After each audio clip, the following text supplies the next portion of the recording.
Մեծարգո վարչապետ, հարգելի գործընկերներ, պարոն Մինասյան, շնորհակալություն, որ եկաք, մյուս գործընկերները խոստացան և չեկան, բայց կգան կարծում եմ, պարոն Խաչատրյանն էլ եկավ, մնաց պարոն Օհանյանը։ Հարգելի գործընկերներ, քննարկում են կառավարության ծրագրի կատարման 2025 թվականի կատարման ընթացքի վերաբերյալ զեկույցը և այս քննարկման, ինչպես նաև նախորդող և վստահաբար հաջորդող շաբաթների կամ ամիսների քննարկման քաղաքական կարևորագույն թեմաներից մեկն այն է, երբ որ մենք հայտարարում ենք, որ եթե պատերազմի եռագլուխ կուսակցությունը հանկարծ Հայաստանում զավթի իշխանություն, դրան հաջորդելու է աղետաբեր պատերազմ և շատ հավանական է, օրինակ, այդ պատերազմը լինի սեպտեմբեր ամսին։ Եվ երբ որ մենք սա ասում ենք, ընդդիմությունը ծառս էլ ելնում և ասում ես, ինչ եք ասում, ոնց թե մենք չենք կարող նման բան անել։ Հիմա ես ցույց տամ, թե դուք ոնց եք դա արդեն մեկ անգամ արել, հարգելի գործընկերներ։ Մեկ անգամ դուք դա արդեն արել եք։ Դրա անոնսը արդեն դուք տվել եք։ 2023 թվականի սեպտեմբերի 9 Ղարաբաղում ընդդիմությունը վերցնում է իշխանությունը։ Սամվել Շահրամանյանին ընտրում են նախագահ։ Դրանից ընդամենը 10 օր անց, սեպտեմբերի 19-ին, սկսում են ռազմական գործողությունները և դրանից ընդամենը 17 օր անց, սեպտեմբերի 26-ին, Սամվել Շահրամանյանը ստորագրում է Ղարաբաղի լուծարման հրամանագիրը։ Ես ուզում եմ հիշեցնել, որ սեպտեմբերի 9-ին, երբ որ Շահրամանյանը ընտրվեց նախագահ այնտեղ, Ռոբերտ Քոչարյանն ու Սերժ Սարգսյանը շնորհավորեցին նրան և հույս հայտնեցին, որ նույնը տեղի կունենա Հայաստանում։ Իսկ այնտեղ ինչ տեղի ունեցավ, հիշեցնում եմ, սեպտեմբերի 9-ին ընտրվեց Շահրամանյանը, սեպտեմբերի 19-ին սկսեցին ռազմական գործողությունները, սեպտեմբերի 26-ին Շահրամանյանը ստորագրեց Ղարաբաղի լուծարման հրամանագիրը։ Սրա հույսն էին հայտնում Քոչարյանն ու Սարգսյանը, որ նույնը տեղի կունենար նաև Հայաստանում։ Ու սա ենք մենք հիմա ասում, սրա մասին ենք զգուշացնում, որ եթե հանկարծ պատերազմի եռագլուխ կուսակցությունը Հայաստանում զավթի իշխանությունը տեղի է ունենալու այն ինչը, որ իրենք արդեն մեկ անգամ արել են Ղարաբաղում, բայց Հայաստանում այս իմաստով չի լինելու սեպտեմբերի 9, չի լինելու սեպտեմբերի 19, չի լինելու սեպտեմբերի 26-ը, որովհետև լինելու է հունիսի 7-ը։ Եվ հունիսի 7-ին Հայաստանի Հանրապետության ժողովուրդը գնալու է ու տեր է կանգնելու խաղաղությանը, տեր է կանգնելու պետությանը։ Եվ հունիսի 7-ին ժողովուրդը իր ընտրությամբ չի թողելու, որ դուք մատաղ անեք այս պետությունը, ոնց որ մատաղ արեցիք սրանից առաջ գիտեք թե ինչ է։ Ու հիմա, որ դուք եկել ասում եք բանը, մարդկային կյանքերից եք խոսում, մարդկանց մասին եք խոսում, պարոն Խաչատրյանը իր ելույթի մեջ մեծ շատ հետաքրքիր, ես չգիտեմ, կամա թե ակամա, բայց իրենց բնազդը էլի բան ցույց տվեց։ Ասում է այդ խախուտ խաղաղությունը բան էս, որ դուք հիմա ունեք, բան։ Ասում է ու դրա հիմնական փաստարկը այն է, որ 2 տարի կրակոցներ չեն եղել։ Պարոն Խաչատրյան, այդ միտքը շարունակություն ունի, եւ այդ շարունակությունն ավելի կարևոր է։ Եվ 2 տարուց ավել մարդ չի զոհվել, որը դուք հնարամտորեն շրջանցում եք։ Դուք շրջանցում եք այն փաստը, որ 2 տարուց ավել սահմանին կրակոցից մարդ չի զոհվել։ Խի եք շրջանցում, որովհետև ձեր համար փրկված կյանքը կորած կյանք է։ Որովհետև ձեր համար փրկված կյանքը կորած կյանք է, որովհետև դուք ուզում եք զոհ լինի։ Որովհետև այդ զոհերը 1000-ով ավելացնեք։ Որովհետև ասեք, վայ տեսակ, այս իշխանությունը տարավ 5000 զոհ տվեց պատերազմում, բայց երբ որ մարդ է փրկվում, դուք չեք գալի ասում, գիտեք 1000-ով չեք ավելացնում փրկվածների կյանքը։ Դուք միայն զոհվածների կյանքն եք պատրաստ ավելացնելու 1000-ով։ Որովհետև դուք մահվան վաճառականներ եք։ Դուք մահվան վաճառականներն եք։ Հայաստանի քաղաքական դաշտում այն բան կա, չէ՞, գերանդիով մահը կա, չէ՞։ Ուրեմն Հայաստանում պտտվում է գերանդիով մահը։ Եվ այդ գերանդիով մահը ուզում է այդ գերանդիով սենց հնձի կտրի Հայաստանի Հանրապետությունը, հնձի կտրի Հայաստանի ինքնիշխանությունը, հնձի կտրի մարդկանց կյանքը։ Ու այդ գերանդիով մահվան վեղարը, որ սենց քաշես, եռագլուխ կուսակցության գլուխները դուրս կգան Ռոբերտ Քոչարյան, Սամվել Կարապետյան, Գագիկ Ծառուկյան։ Եվ այդ գերանդիո մահվան կուսակցությունը այսօր եկել խոսում է պետությունից, խոսում է մարդկանց կյանքից, խոսում է առողջապահությունից,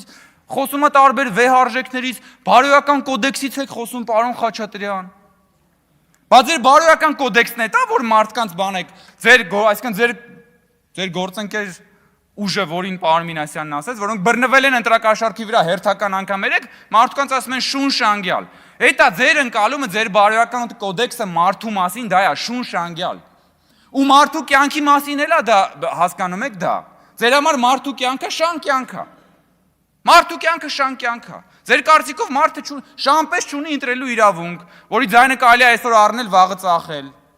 Շանպես չունի կյանքի իրավունք, ձեր կարծիքով չնայած շունել ունի կյանքի իրավունք։ Բայց ձեր ընկալումն եմ ես ասում, հասկանում եք։ Հետո ասենք, որ բան են ելնում կաշառակերության վրա, բանի վրա, ընտրակաշառքի վրա բռնում են, ասում է բանը, կերակրող մայր է։ Վարչապետի վրա հարձակվում է, ասում է դե բան է, անչափահաս է։ Կերակրող մայրերի մասին ասում, դուք Հայաստան դաշինքը դարձել է անդիմության կերակրող մայրը այսօր։ Բանը Հայաստան դաշինքի մի նախկին падգամավոր Սամվել Կարապետյանի երկրորդ համարն է, մի հատ ուրիշ նախկին падգամավոր Գագիկ Ծառուկյանի կուսակցության երկրորդ համարը։ Իսկական կերակրող մայր եք անդիմության համար, արգելի գործընկերներ։ Էսա ձեր քաղաքական կոդեքսը, որ գալիս եք չկմեղանում եք, բայց իսկապես պարոն Մինասյանին պետք է արժանին մատուցել։ Մարդը եկավ ուղիղ ասեց։ Ասեց ինչ եք մեր քաղաքական գործընկերներին բանանում, նեղացնում։ Ինքը նաև եկավ այն ժամանակ Վարդանիկին բացեի բաց պաշտպանեց, ասեց ինչ եք չկմեղանում ժողովուրդ ջան, այո Վարդանիկը մերն է։ Վարդանիկը իրանցն է։ Որովհետև իրանք բոլորով ոնց որ Վարդանիկը ուզում էին որ միութենական պետության կազմի մեջ մտցնեն Հայաստանը։ Իրենց գեներալներով, այդ փախած գեներալներով, որ Սերան Օհանյանը հիմա պաշտպանում էր, այդ ձեր փախած գեներալ բանը չէր Վիտալի Բալասանյանը չէր, որ առաջ ասում որ հա Հայաստանը պետքա մտնի միութենական պետության կազմ։ Հա, այդ բանի հետ կապված էլ իրականում իմ գործընկերը սխալ հիշեց, այդ սատանայի փաստաբանի մեջ ոչ թե Ալ Պաչինոն էր, Ալ Պաչինո սատանան էր, փաստաբանը Կիանո Ռիվսն էր։ Աստված հերու պահի, Արամ Վարդևանյանն ու Կիանո Ռիվսը։ Արամ Վարդևանյանը ավելի շուտ գիտեք ոնց որ ով լինի։ Այն որ հարսանիքների ժամանակ թամադաներ կան, ովքեր նաև երգում են։ Փողին մուննատ, ասենք ինքը թամադա է, մեկ է սկսում է երգել։ Արես մեզ էս թամադան չէր։ Ասում են, հա, բա հիմա էլ երգում է, հա փողին մուննատ, փողը տաս կերգի։ Հիմա մարդը փաստաբան է։ Փաստաբան է ինքը, արդեն երկրորդ քեյսով։ Ինքը գնում է սկզբից որպես փաստաբան, այսինքն թամադա, հետո ասում է փողին մուննա, տեսա կգամ մի հատ քաղաքական գործունեություն էլ կծավալեմ, փողին մուննա։ Էս եք դուք, այ ձեր ցավը տանեմ։ Բայց գիտեք խնդրեմը որն է, որ դուք փողը կարաք դնեք մարդու ջեբը, բայց հավատը չեք կարա դնեք մարդու սրտի մեջ։ Դրա համար դուք անգաղափար, անհավատ մարդիկ եք, ովքեր քաղաքականության մեջ ուղղակի sense խարխափելով այդ մահվան այդ բան գերանդիով ուզում են ուղղակի հնձեն տանեն։ Էս եք դուք։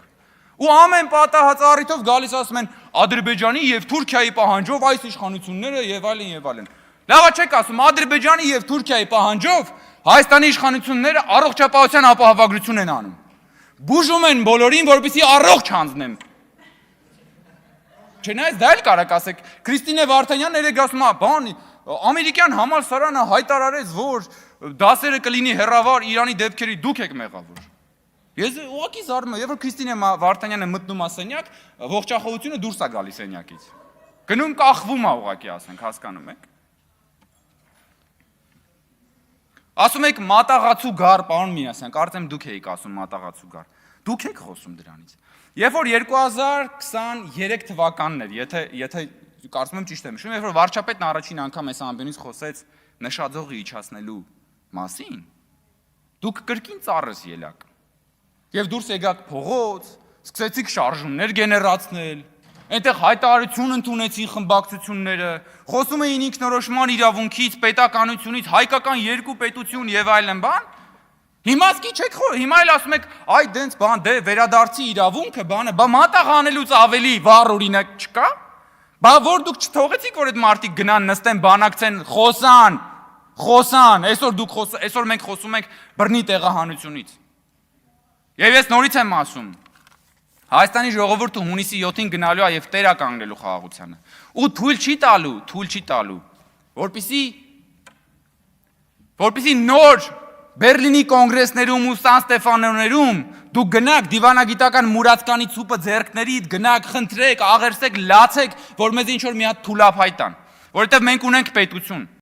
Հայաստանի ժողովուրդը թույլ չի տալու, որ մեկ էլ Հայաստանի Հանրապետության դրոշակները, այսինքն որ հիմա դրել եք այս դրոշակները դեմներդ, որ այդ Հայաստանի դրոշակները վերցնեք, գնաք այս կամ այն կոնֆերանսում վիզները ծուռ, բանան թղթե շերեփով լացեք, որ ձեզ մի թուլափայտ տան։ Թույլ չի տալու, որովհետև Հայաստանի Հանրապետությունը ժողովուրդն ունի իր ավետյաց երկիրը, ունի իր պետությունը, որը պահելու եւ պաշտպանելու է։ Եվ այդ պաշտպանության ամենակարևոր առավոտյան լինելու է հունիսի 7-ի ընտրությունները։ Շնորհակալություն։